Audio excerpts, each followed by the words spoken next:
హైదరాబాద్లో రియల్ ఎస్టేట్లో ఇన్వెస్ట్మెంట్ పెట్టాలి అనుకున్న ప్రతి ఒక్కరికి కూడా this is the right time to invest in Hyderabad అని. ఎందుకంటే ప్రీవియస్గా మీరు తీసుకున్నట్లయితే హైప్ మార్కెట్ నడిచేది.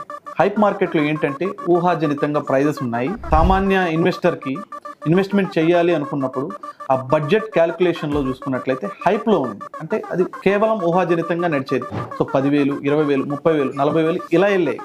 ఇప్పుడు నడుస్తుంది real market. This is the standard market. So ఈ మార్కెట్లో కనుక ఇన్వెస్ట్మెంట్ చేయాలి అనుకున్న వాళ్ళకి కాంపిటీషన్ తక్కువ ఉంటుంది, డిమాండ్ తక్కువ ఉంది. సప్లై ఎక్కువ ఉన్నప్పుడు, డిమాండ్ తక్కువ అయినప్పుడు ఆటోమేటిక్గా ఏ కంపెనీ అయినా కూడా సేల్ కోసం, క్లోజ్ చేసుకోవడం కోసం కంపల్సరీ మీకు స్టాండర్డ్ రేట్స్లోనే క్లోజ్ అవుతుంది. బయ్యర్స్ మార్కెట్ నడుస్తుంది. ఇప్పుడు ప్రస్తుతం హైదరాబాద్లో బయ్యర్స్ మార్కెట్ నడుస్తుంది. సో ఈ టైంలో ఏంటంటే డిమాండ్ తక్కువ ఉంటుంది, సప్లై ఎక్కువ ఉంటుంది. సో డిమాండ్ బేస్ చేసుకుని కంపెనీ కూడా మూవ్ అని అవుతుంది.